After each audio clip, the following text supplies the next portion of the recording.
Lesson 6 है सुभाषितानि, सुंदर वचन।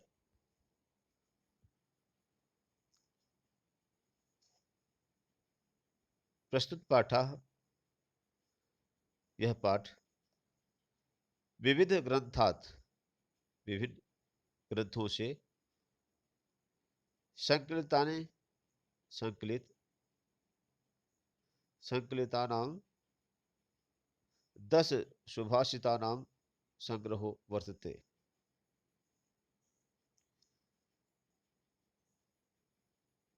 प्रस्तुत पाठ अनेक ग्रंथों से संकलित 10 सुभाषित श्लोकों का संग्रह है, किया गया है। इसमें सार्वभौमिक सत्यम प्रकाशितुम, सार्वभौमिक सत्य के प्रकाशन के लिए, अर्थ गंभीर युक्तम, अर्थ गंभीरता से युक्त,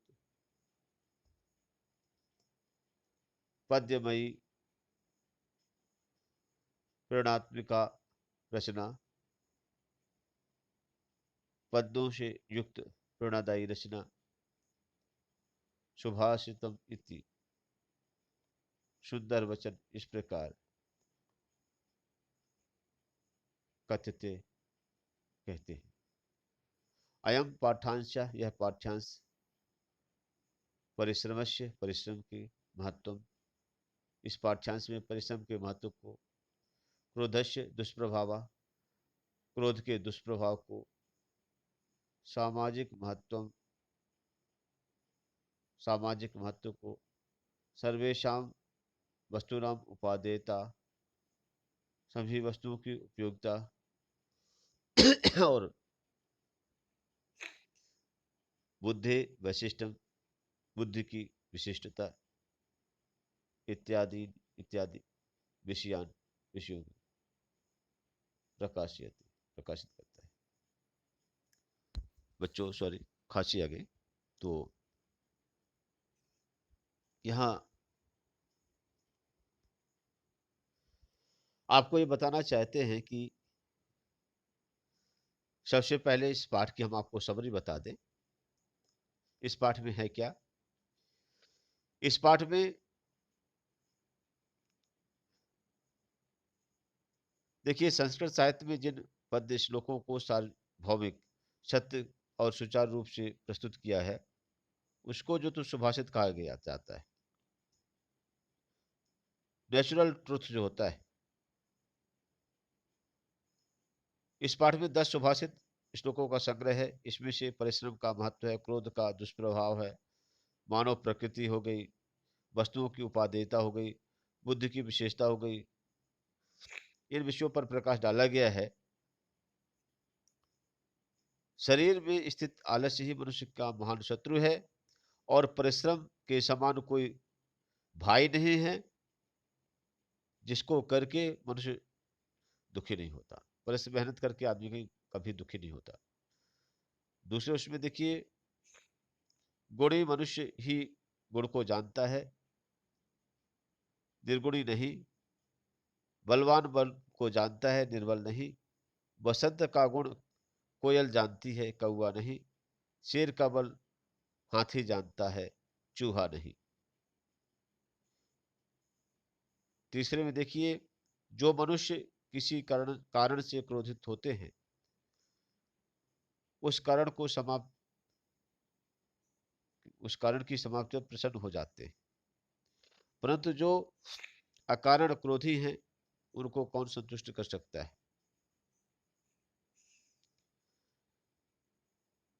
कही गई बात का अर्थ तो पशु पक्षी घोड़े आदि भी जान लेते हैं, लेकिन ज्ञानी जन वह होता है जो ना कही गई बात को क्या है, जान ले। मनुष्य के देह, शरीर में स्थित देह में ही स्थित प्रथम शत्रु क्या है? क्रोध ही है।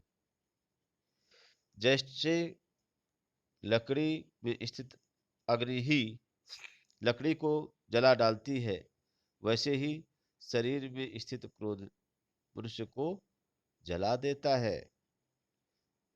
अगला है जैसे मित्रता के समान शील और व्यवहार, मित्रता के समान शील और व्यवहार में होती है। तो जैसे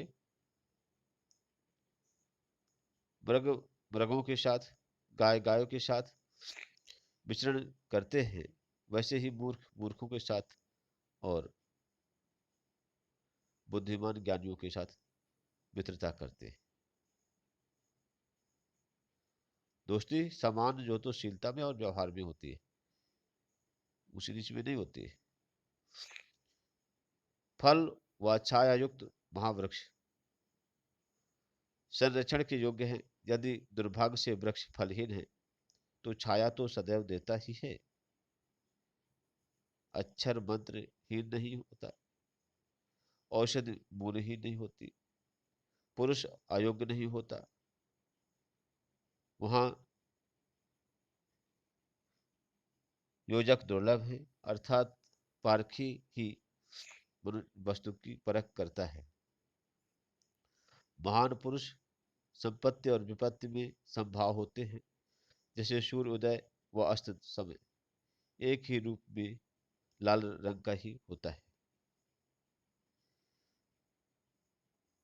इस विचित्र संसार में कुछ भी निरर्थक नहीं है। यदि घोड़ा दौड़ने में वीर है तो गधा बोझ ढोने में, अर्थात सबकी अपनी उपयोगिता है।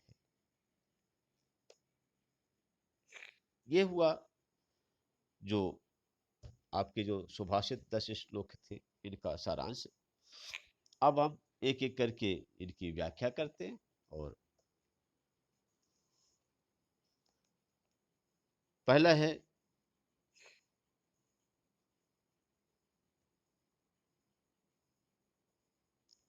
आलस्यम ही मनुष्याणाम शरीरस्थो महारिपुः। आलस्य ही, आलस्यम ही विशुद्ध, क्योंकि यहां पर क्या है, आलस्यम ही मनुष्याणाम शरीरस्थो महारिपु ना अस्ति उद्यम समः, नास्ति उद्यम समो बंधु कृत्वा यो न औषीदति।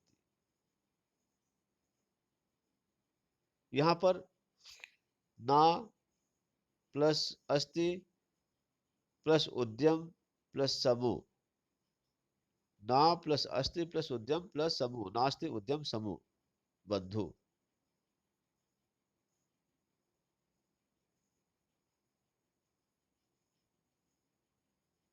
ठीक है।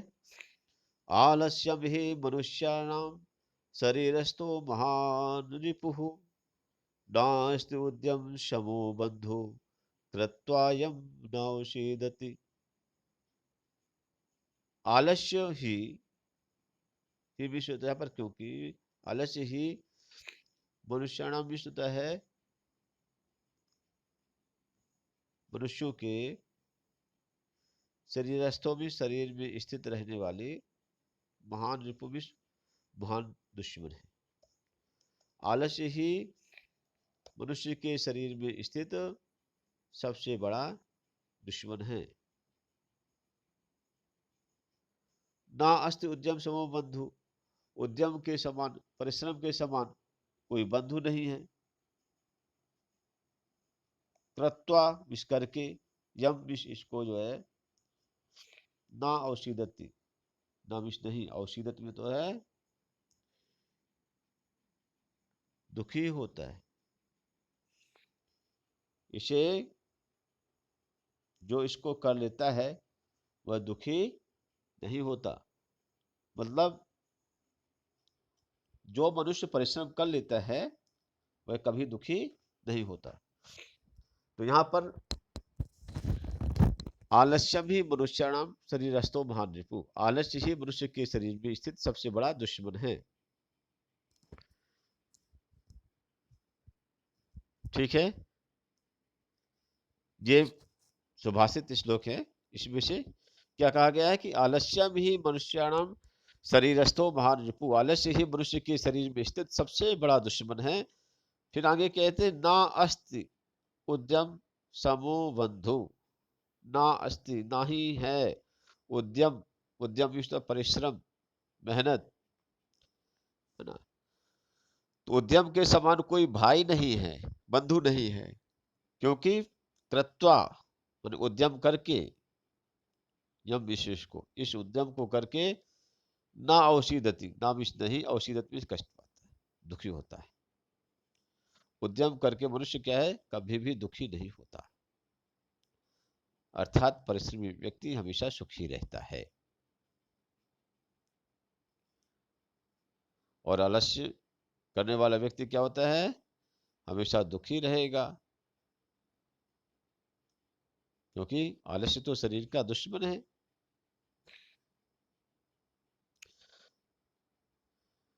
गुणी गुणम वेत्ति न वेत्ति निर्गुणो, गुणी गुणम वेत्ति न वेत्ति निर्गुणो, वली बलम वेत्ति न वेत्ति निर्बलः। फिको वसन्तस्य गुणं न वायसः, करे नहि सिंहस्य बलं न मूषकः, करे च सिंहस्य बलं न मूषकः। गुणी गुणं वेत्ति न वेत्ति निर्गुणः। गुणी व्यक्ति जो होता है, वेत्ति विषय जानता है, गुण विषय गुण को। गुणी गुणम वेत्ति, गुणवान व्यक्ति ही गुण को जानता है। न वेत्ति गुण निर्गुणा, निर्गुणी आदमी गुण को नहीं जानते। हीरा की परख जौहरी को होती है ना,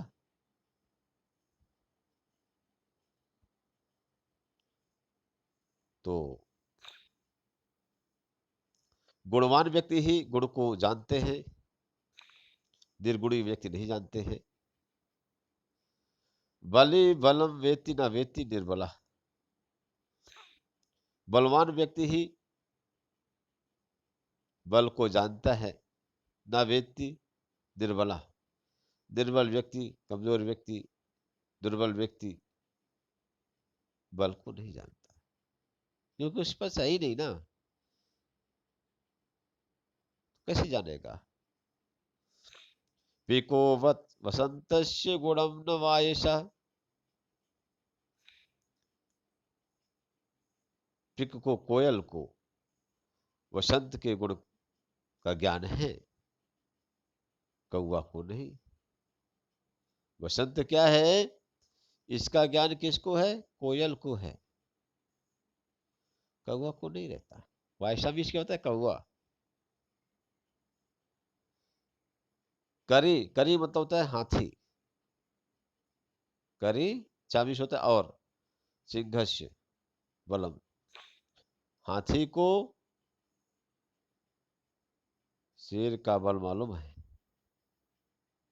नमूस का, चूहे को शेर का बल मालूम नहीं।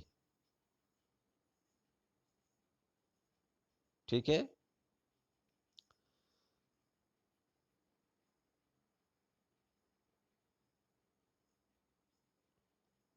आई बात समझ में। तो गुणी गुणम वेत्ति न वेत्ति निर्गुणा, गुण गुणी व्यक्ति ही गुण को जानता है, निर्गुणी व्यक्ति नहीं जानता। बलवान व्यक्ति ही बल को जानता है, निर्बल नहीं या दुर्बल व्यक्ति नहीं जानता। वसंत के गुण को कोयल ही जानती है, कौवा नहीं जानता।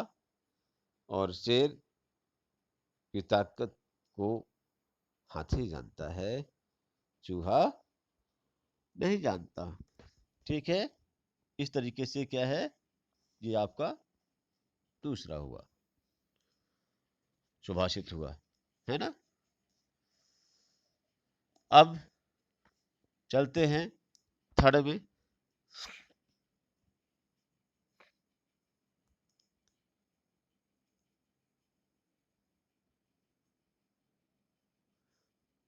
निमित्त उद्देश्य ही या प्रकृत प्रकुप्ययति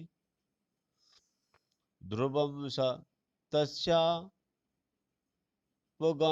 प्रसीदति।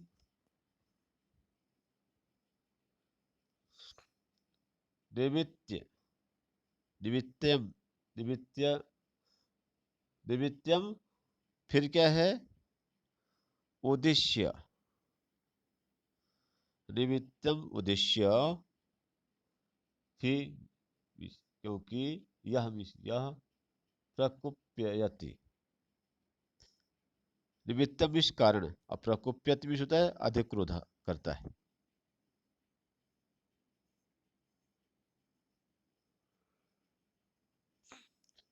ठीक है। निमित्तम उद्देश्य को प्रकुप्यति, माने कारण, किसी कारण को जो प्रयोजन पर जो अधिक क्रोध करता है। ध्रुवम स तस्य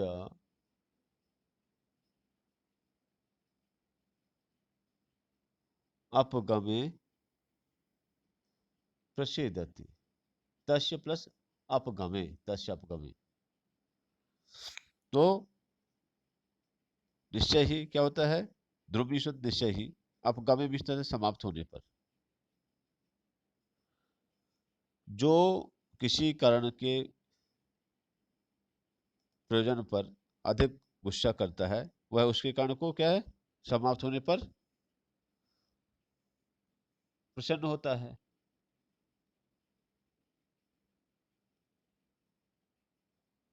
लेकिन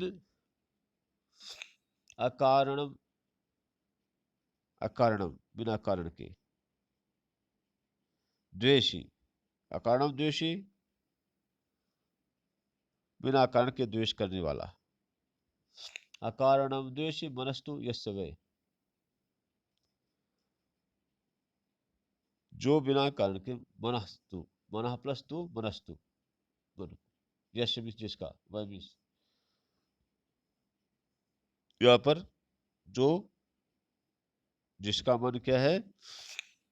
बिना कारण के द्वेष करने वाला होता है। कथम जनस्तम, कैसे उस जन आदमी को परितोष्य से संतुष्ट करेंगे। परितोष, परितोष्य संतुष्ट करेगा। इसका मतलब यह हुआ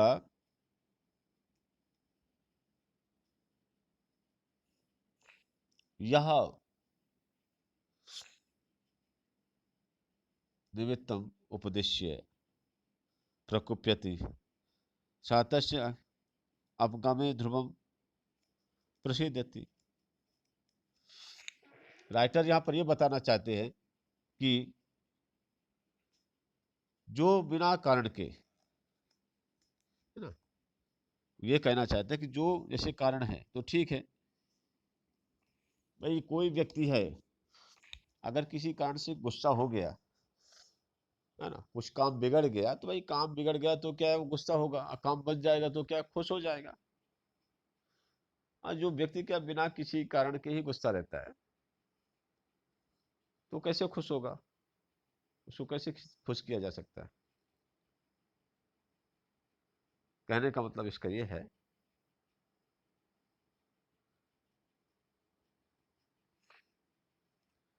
निमित्त निमित्तम उद्देश्य ही यह प्रकुप्यति। निमित्त में, किसी निमित्त, किसी कारण से,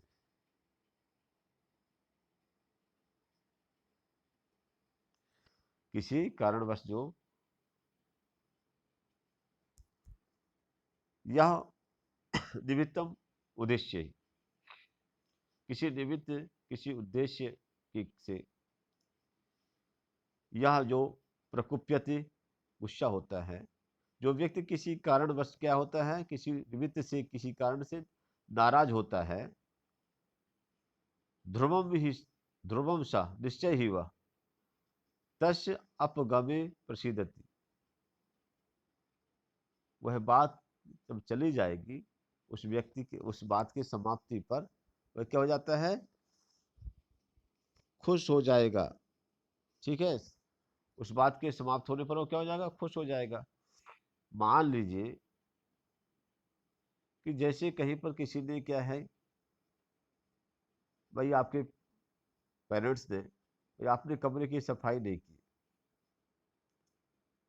तो आपके ऊपर नाराज होंगे। कारण क्या है कि आपने सफाई नहीं की। अब आपने जैसे सफाई अच्छे ढंग से कर दी, तो क्या हो जाएंगे, वो खुश हो जाएंगे। अर्थात जो गुस्सा कर रहे थे वो क्या है, गुस्सा समाप्त हो गया।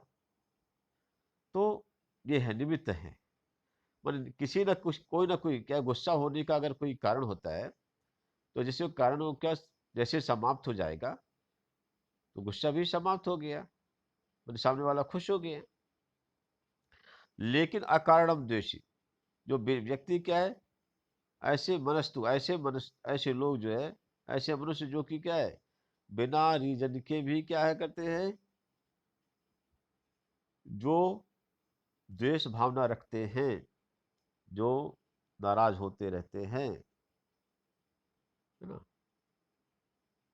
उन जनों उन्हें वह ठीक है, उन्हें कथम, ऐसे लोगों को कैसे परितोष्य प्रसन्न किया जा सकता है, खुश किया जा सकता है। ऐसे लोग जो बिना किसी कारण के ही क्या है, नाराज है, उनको कैसे खुश किया जा सकता है। गुस्सा है बिना किसी कारण के जो व्यक्ति क्या है, गुस्सा हो जा रहा है, तो उस व्यक्ति को क्या है, कैसे प्रसन्न किया जा सकता है, कैसे खुश किया जा सकता है, कैसे संतुष्ट किया जा सकता है, परितोष, ठीक है, परितोष ये चीज, उन्हें बिना कारण, यहाँ पर क्या, अगर कारण से कोई व्यक्ति क्या है, कारण होने पर कोई व्यक्ति किसी रीजन से अगर नाराज होता है, तो निश्चय ही जब वो क्या है, वो कारण जैसे समाप्त हो जाएगा, तो व्यक्ति क्या है, खुश हो जाएगा। लेकिन जब जो व्यक्ति बिना किसी कारण के ही क्रोधित है, तो उसका मन कैसे संतुष्ट कर सकेंगे, उसको कैसे हम खुश कर सकेंगे।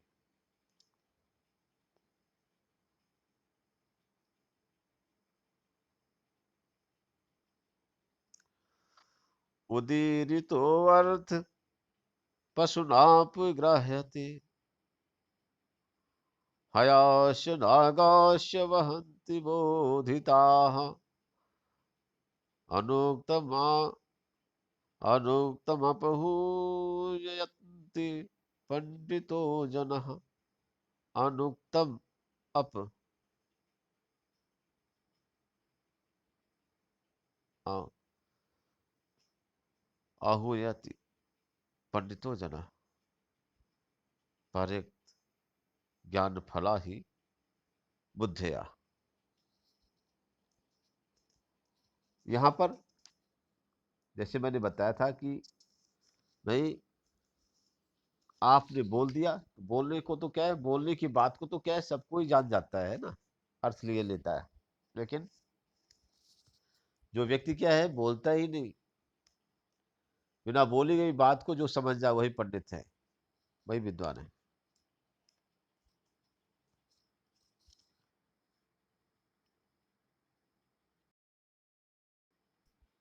क्या कहते हैं,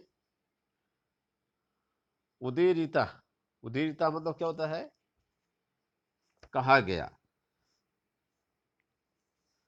उदीरित अर्थ, जो कहा जाता है,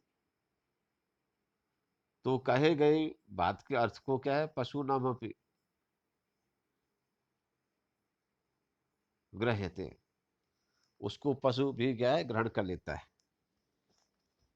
जो बात बोल दी जाती है, जो बात कहा जाता है, जो बोल दिया जाता है, उसका अर्थ कौन लेता है, पशु भी ग्रहण कर लेते हैं। किसी,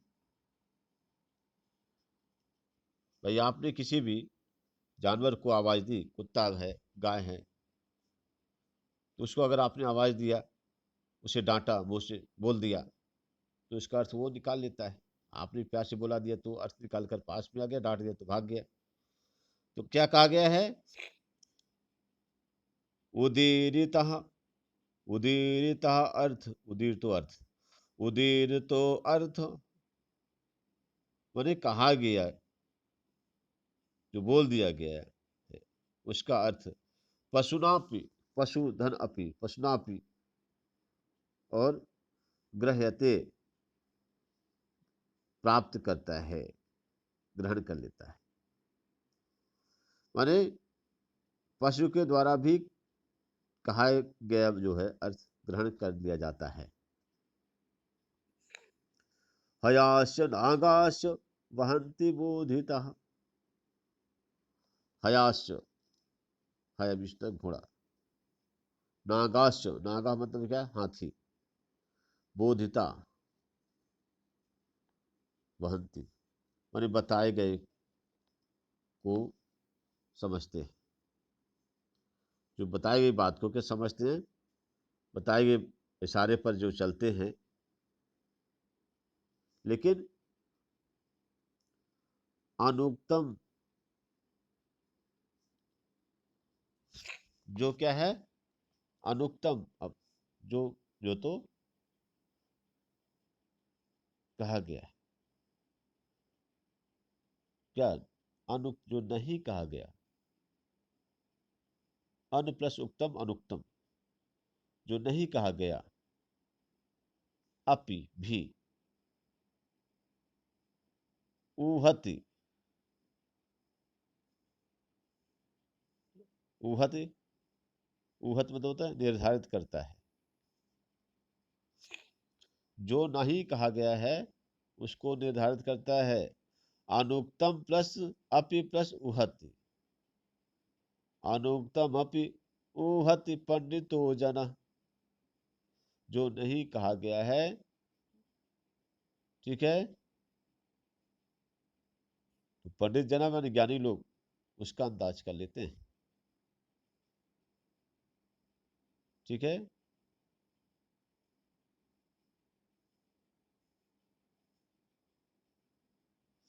क्योंकि वो क्या बताया गया?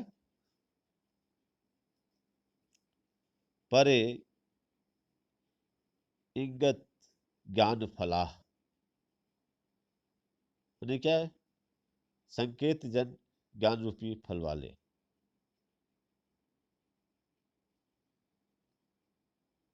कौन होते हैं? क्योंकि, और बुद्धि बुद्धिमान लोग।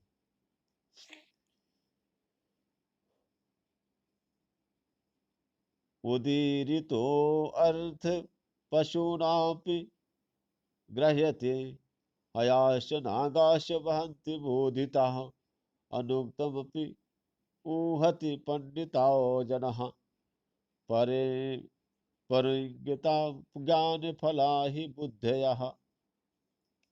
पर यहाँ पर क्या है?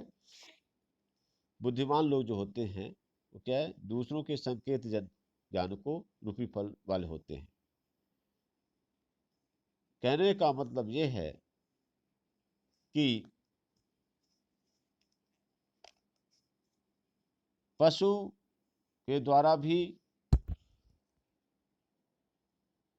कही गई बात का अर्थ ले निकाल लिया जाता है। और पशु भी, जैसे अगर किसी ने बोला तो बोली गई बात का अर्थ तो पशु भी जान लेते हैं। जैसे कि घोड़े और हाथी बताए गए को जो तो समझ जाते हैं जो बोला जाता है। लेकिन ज्ञानी जो लोग होते हैं वो ना कही हुई बात को अंदाजा वो लगा लेते हैं।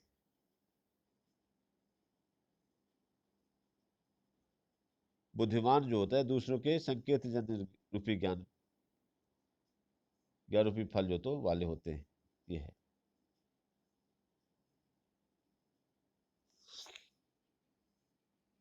अगला,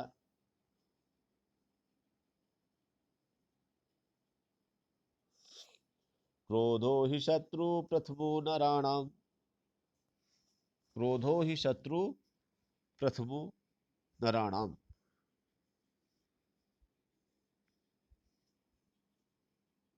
क्रोध जो है मनुष्य का क्या है, निश्चय क्या है, मनुष्यों का के शरीर में स्थित जो क्रोध है ना, वो क्या है, वही शत्रु है। क्रोध ही क्या है, इसके पहले बताया गया है, फिर से कहा गया है, दूसरा ये श्लोक है, क्या कहा गया है कि क्रोधो ही शत्रु प्रथमो नराणाम देहस्थितो देह विनाशनाय। यहाँ पर मनुष्यों के शरीर में स्थित नराणाम मने मनुष्य, निश्चय ही क्रोध ही शत्रु प्रथमो नराणाम, निश्चय ही मनुष्य के शरीर पर विनाश के लिए क्या है, प्रथम दुश्मन कौन होता है, क्रोध होता है। देह में स्थित, शरीर में स्थित देह विनाशन, शरीर का नाश कराने वाला कौन होता है, क्रोध होता है। जैसे यथा स्थित काष्ठगतो ही वह्नि, जैसे कि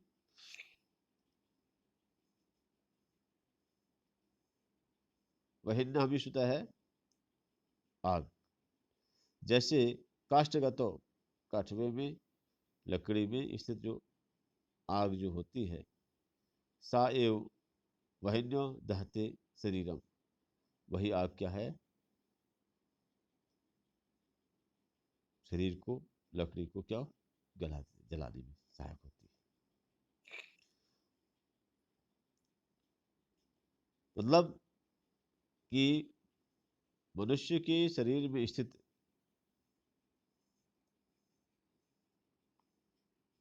क्रोध ही उसके विनाश का पहला शत्रु है। जैसे लकड़ी में स्थित जो होते आग लकड़ी को जलाती है, वैसे ही क्रोध शरीर को जला देता है। अब आप कहेंगे सर लकड़ी में आग कहाँ रहती है,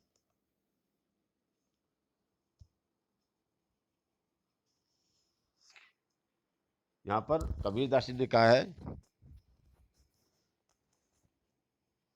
जैसे लकड़ी काष्ठ को काटे अगर न काटे कोई, सब घट अंतर तू ही व्यापै धरे स्वरूप सोई।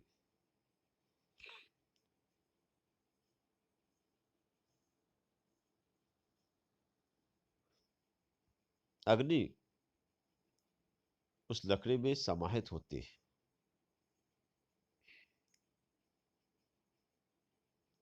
ठीक है। अगर लकड़ी में अग्नि समाहित ना हो, लकड़ी जले ही नहीं।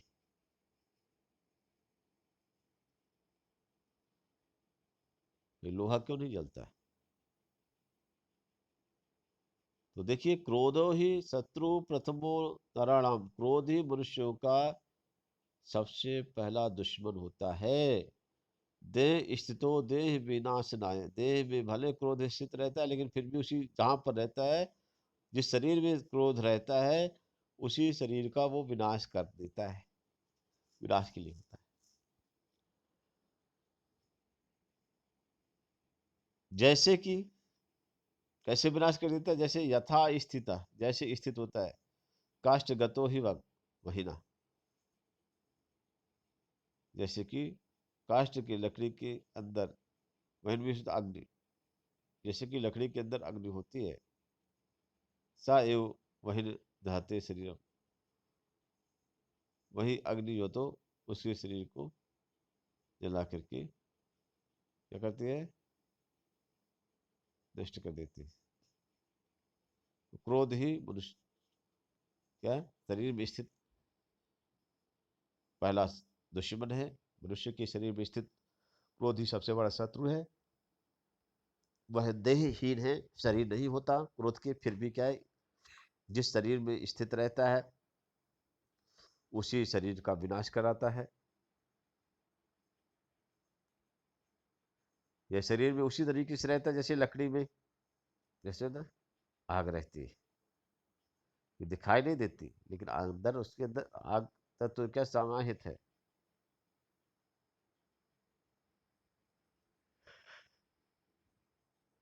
ठीक है, जो कि क्या है, और वही उस जो तो लकड़ी को जलाने में सावहिन दहते श्रीरम, और वही अग्नि जो है तो क्या है, शरीर को जलाने में जला देती है।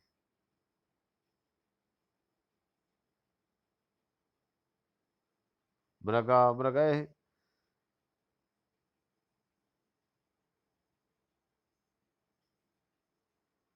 यहाँ पर मृगा मृगय संगम अनुमृजंती गावाश्च गोभिः तुरगास्तुरंगैः मूर्खाश्च मूर्खाय सुविधस्य सुधीभिः समानशील व्यसनेषु सख्यम।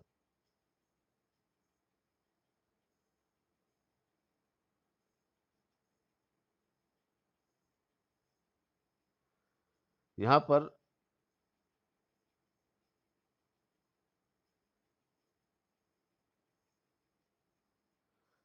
शीलता, व्यसन, धंधा और क्या है, दोस्ती, किसमें चलती है, बराबरी वालों के बीच में। दोस्ती क्या होती है, बराबरी वालों के साथ में चलती है। बाकी में क्या है, कोई सोचे कि नहीं हमारा संपर्क इससे है उससे है, नहीं। जो जिस लेवल का व्यक्ति होता है उसी लेवल के लोगों से उसकी दोस्ती होती है।